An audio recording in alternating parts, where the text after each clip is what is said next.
drilled Bret full force in the side of the head with a kick. The concussion specialist who told him the back of his skull felt like hamburger. Bret was diagnosed. That's like a sign your wrestling career is just over.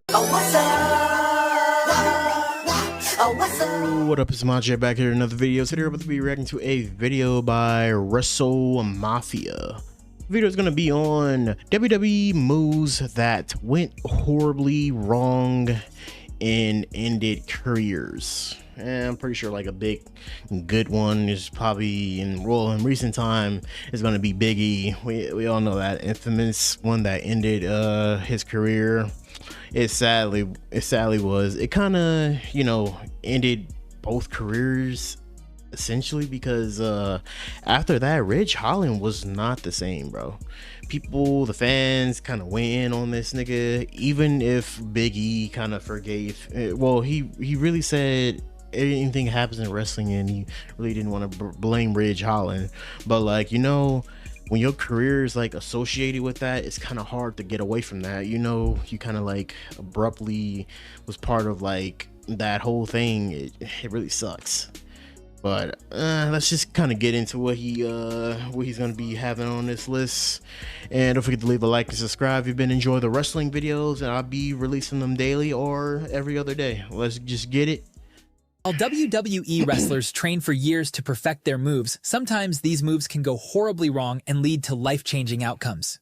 In this video, we're looking at the times WWE moves didn't go as planned and ended careers, starting with the most lethal pedigree of all time.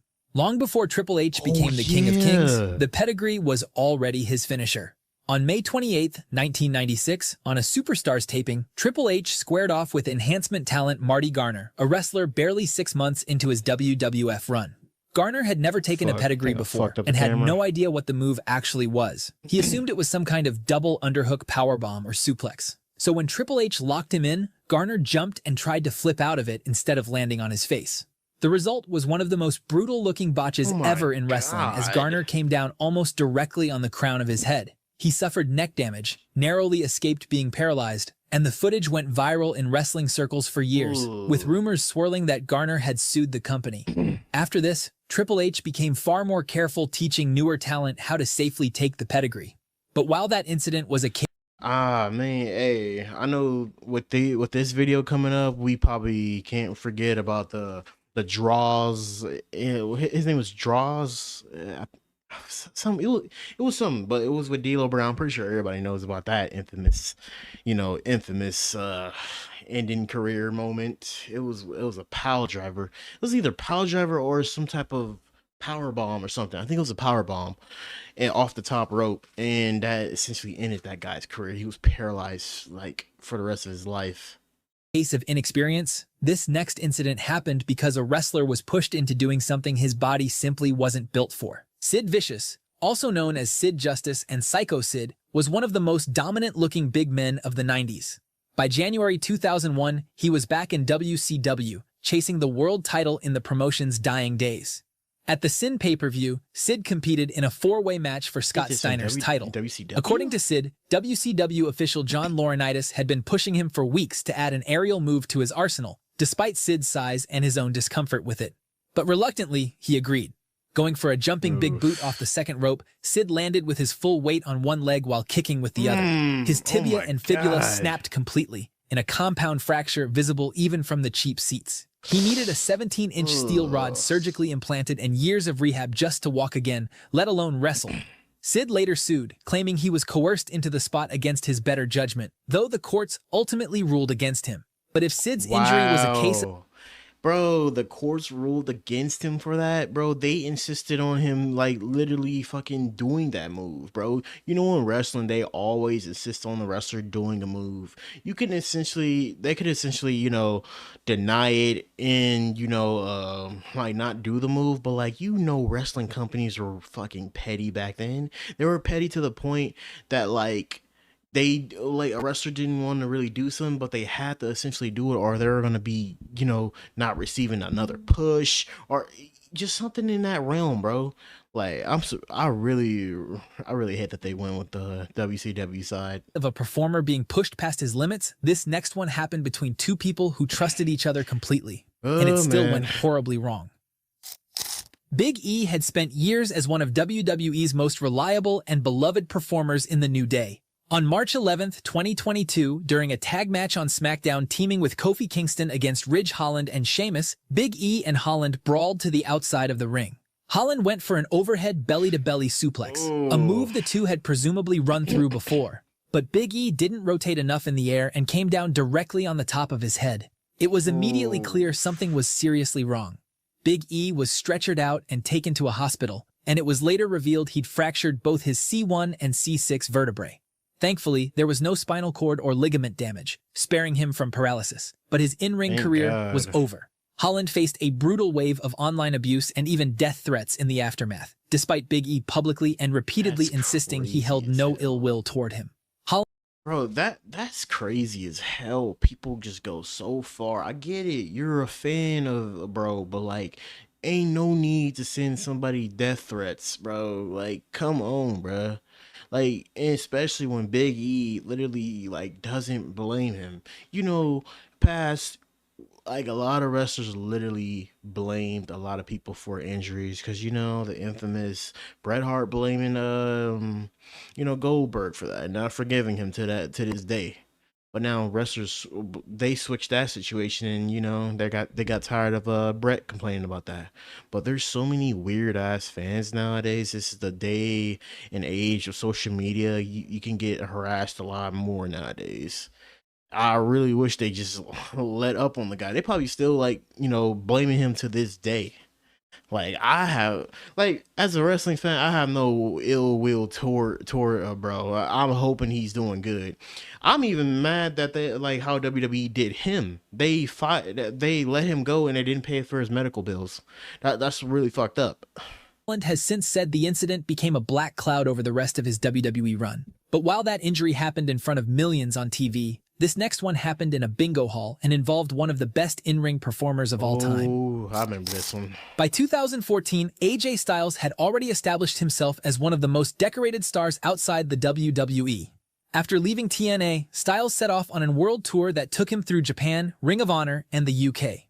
On March 1st, 2014, he appeared for Preston City Wrestling in England, main eventing against Scottish star Lionheart for the promotion's title. Lionheart was one of the biggest names on the UK independent scene at the time, and the match itself went smoothly right up until the finish. Styles set up for the Styles Clash, his inverted facebuster finisher that had already gone wrong a few times throughout his career. The move only works safely if the person taking it goes limp and lets their body flip through. Lionheart instead tucked his chin, landed directly on the crown of his head, and broke his neck instantly. Remarkably, Lionheart returned to wrestling about a year later, though he later said Styles never reached out to check on him afterward. What? The incident became one of several cautionary tales tied to the Styles Clash, alongside similar injuries suffered by Roderick. Yo, I'm not gonna lie, bro. I didn't know Styles didn't reach out to him. I mean, I don't know, maybe the communication wasn't really there, but I don't want to go on pointing fingers because I don't know what the hell might have happened. I don't like doing it from like this forward in wrestling videos or any other type of video where I just go pointing hands and be like, oh, he shouldn't have did that. But yeah, I hope whatever happened between them, I hope they get to talk that shit out one day. Strong, Yoshitatsu, and Frankie Kazarian. But while Styles went on to become a multi-time world champion in WWE and a decorated star, despite this incident, our next incident gave birth to one of the most heated beefs in wrestling history. I knew this was going to be mentioned. In November 1999 at Starrcade, Bret Hart stepped into the ring with Goldberg. Before the match, Bret gave Goldberg one simple instruction, and that was not to hurt him. Goldberg instead did the exact opposite. When it came time for the match's final stretch, Goldberg drilled Bret full force in the side of the head with a kick. Bret described it like getting hit with a hockey stick, and he genuinely couldn't remember the finish of the match afterward. He kept wrestling in the days that followed, unaware of how serious the damage actually was, until he flew home to Calgary and saw a concussion specialist who told him the back of his skull felt like hamburger. Bret was diagnosed with post-concussion syndrome, forced to relinquish the world title in January 2000, and retired from in-ring competition later that year. Yo, I mean, essentially, I know I can get how Bret Hart is mad, essentially, because, like, if you hear a doctor say the back of your head feels like hamburger meat, Jesus Christ. that's like a sign your wrestling career is just over in a snap. It really fucking sucks. So I can get how he really felt about this, but like I mean to carry this like whole thing on for years when you know Goldberg apologized so many times, but I know it can't bring back your wrestling career, but it's better to just leave it in peace. Year. He said for decades that he doesn't believe it was an accident, and the two have never fully patched things up. However, this wasn't the only time a kick went wrong and forced a wrestler into retirement. In December 2017, just weeks after returning from injury, Paige teamed with Absolution stablemates Mandy Rose and Sonya Deville at a house show against Bayley, Mickie James, and Sasha Banks. During the match, Paige called for a spot she'd taken dozens of times before, a kick to the back from Banks. She'd even taken the same move from Bayley the night before with no issue, but her neck simply wasn't as strong as she believed, and when Banks's kick landed, it snapped her neck back with enough force that Paige described it like whiplash from a car accident. She lost feeling in her arms and then her legs, terrified she was paralyzed. Paige retired just months later at only 25 years old. She's been adamant ever since that none of it was Sasha's fault, but Banks faced brutal fan backlash regardless. In a miraculous Another whole thing about like people just like really need to fucking stop trying to blame people, bro. Like especially when the person is insisting on not blaming the person because they know in the wrestling world they know what the hell that's gonna do. turn of events, Paige was able to rehab through the injury and return to the ring years later in AEW, where she held the Women's World title, and even returned to the WWE at WrestleMania 42, winning the tag titles with Brie Bella. But while Paige suffered the neck injury at a young age, this next wrestler collapsed in the ring in his late 50s. Sting's WWE run had been a long time coming. The WCW I know this only ended his career in WWE only because, like, I think WWE wouldn't clear him. You know, WWE has like a process where they just won't clear a person, and I can get why they just try to be, you know, extra careful in it because, like, if you get hurt on they time, they go have to, you know, give up a lot of money. You know, essentially WWE's like that, and then or hey, the person ends up suing it because I guess probably situations from that happened in the past. icon finally arrived in the company in late 2014 after decades of speculation. By September 2015, at 56 years old, he found himself in the main event of Night of Champions challenging Seth Rollins for the WWE World Heavyweight Championship. Midway through the match, Rollins hit Sting with the buckle bomb, and something immediately went wrong. Instead of hitting the buckle with his upper back, Sting's neck absorbed the impact, and he crumpled to the mat, visibly shaking out his hands trying to get feeling back into them. He fought through it and finished the match, even collapsing again before the bout ended, ultimately losing to a roll-up. Afterward, Sting was diagnosed with cervical spinal stenosis. He never wrestled for WWE again, announcing his retirement the following April during his Hall of Fame induction, though he'd eventually return to the ring years later in AEW. Sting has never blamed Rollins, calling it his own fault for hitting the buckle wrong. Man, like I'm really not like glad how his whole run ended. He essentially like lost like all his matches while there. Like, come on, bro. He just got there and he get bro. It always makes me angry that he lost to Triple H. This is the time Triple H was literally like barely even wrestling. But at the same time, he was in like this little authority mode. Like you couldn't have gave that win to Sting. I think it was just being a WCW. God damn it, I can't even get my words out. WCW wrestler that probably kept lingering over it. And has praised him as one of the best he ever worked with. But while Rollins' buckle bomb hurt a legend near the end of his career, this next injury happened to a legend at the absolute peak of his. And ironically, even this incident involved Sting. In May 1994, Rick Rude challenged Sting for the WCW International World Heavyweight Championship in Japan. During the match, Sting went for a dive to the outside, and when the two collided, Rude's back caught the edge of the raised platform surrounding the ring. Rude was in visible pain, but he kept going, absorbing more bumps for the rest of the match and even winning the title before it was over. The damage, though, was severe enough to end his in-ring career at just 35 years old, and he was stripped of the belt days later. Damn, 35 years old is really young to just like end your career at that moment, bro. Like, because we seen a lot of guys like wrestle until they 60. I mean, hell, look at Sting right now. He wrestled until he was like 60 something. And like just to see your career ended like that, oh man. Rude collected on a Lloyd's of London insurance policy and never wrestled a full-time match again, though he'd resurface in non-wrestling roles with ECW and WWE's D-Generation X. He was reportedly bitter for years that Sting hadn't better protected him on the dive. But while Rude's injury ended a career quietly, our next entry involves one of the most notorious in-ring accidents of all time. By the summer of 1997, Austin was on the rise, feuding with the Hart Foundation and Owen Hart for the Intercontinental Championship heading into SummerSlam. Austin himself had actually suggested the finish of the match to be a piledriver reversal, though he specifically asked for the safer tombstone-style variant The Undertaker used, where the attacker drops to both knees to cushion the landing. Owen felt more comfortable with the standard sit-down version instead and assured Austin he wouldn't get hurt. When the moment came, Austin's head was positioned too low, and when Owen sat down, you could literally see it right there. Oh God, I could just imagine like your whole neck just coming down, all the damn weight. Austin's skull drove straight into the mat.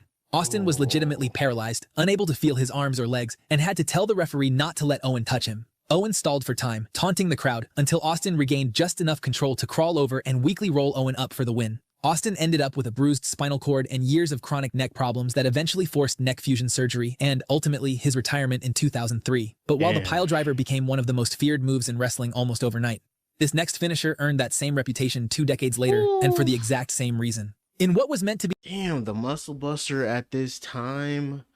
Ah, man. When I heard Tyson Kidd was about to retire and I seen like the whole thing he was, was going through, and I seen the damn like Muscle Buster, I thought it was just like a random ass muscle buster until like I seen his surgery. That shit was just nasty, bro.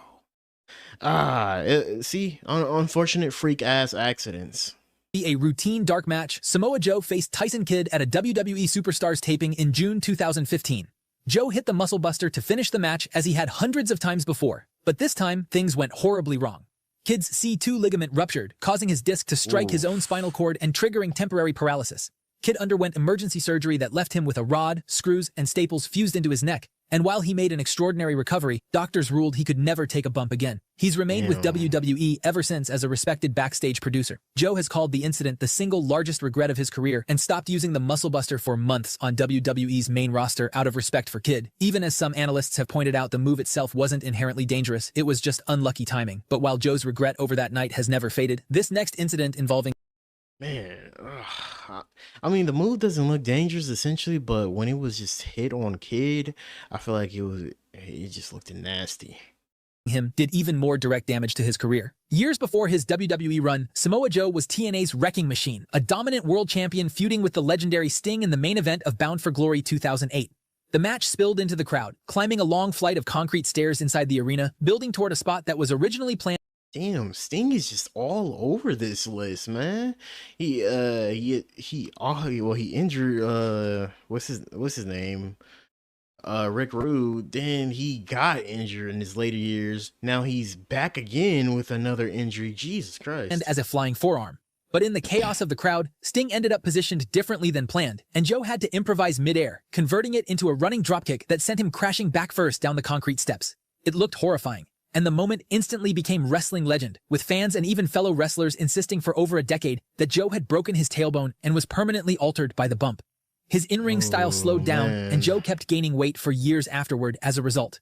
However, Joe isn't the only wrestler whose career drastically changed after a move gone wrong. Matt Hardy suffered a similar twist of fate.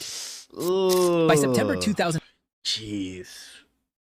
I will go on record to just say this is the nastiest, like, injury / looking leg drop ever, bro. Cause like, oh my god, just imagine jumping off the cage and literally like going down on your tailbone. I feel like that equals to the amount of times in one like years of lifespans of how Hulk Hogan hit his move every night. You know, the leg drop he did for years. I feel like this whole thing for Matt Hardy was like that times fold. 5. The feud between Matt Hardy and Edge had become one of the most personal storylines WWE had ever seen. Their steel cage match at Unforgiven was the emotional peak of that program, and it built toward an unforgettable visual. Hardy climbing to the very top of the cage and delivering a diving leg drop straight down onto Edge. The crowd erupted, and Hardy picked up the win, but the damage to his own body was immediate and lasting. He couldn't walk without a limp for a full 4 weeks afterward, and years later revealed the bump was a turning point in how he approached his in-ring style, since his hips and lower back never fully recovered. Hardy noticeably slowed down his wrestling style after this incident and even gained weight just like Joe. But while Hardy's injury reshaped his career, this next move didn't just alter a career, it led to the darkest day in WWE history. Chris Benoit built his reputation on a hard-hitting, high-impact style, and one of the signature pieces of that This move, if it wasn't for this moment and how, you know, how his brain was after this, it just already looked just too dangerous. It just already just didn't look too good and like how it was. I would say like blows and, you know, just diving on your head all the time as like a signature move is just like one of the worst things you can probably do for your career. Style was the diving headbutt. Over more than 2 decades and roughly 1,000 matches, Benoit took that bump again and again, alongside countless other head-first impacts and unprotected chair shots common to that era of wrestling. In June 2007, the Benoit tragedy shocked the wrestling world and prompted his father to request an examination of his brain. Researchers who studied the tissue found Benoit had an advanced case of CTE caused by repeated head trauma, with doctors comparing the state of his brain to that of an 85-year-old Alzheimer's patient. Jesus Christ, bro. Yeah, every time I hear the Benoit situation, oh my gosh, I'm gonna fix this shit.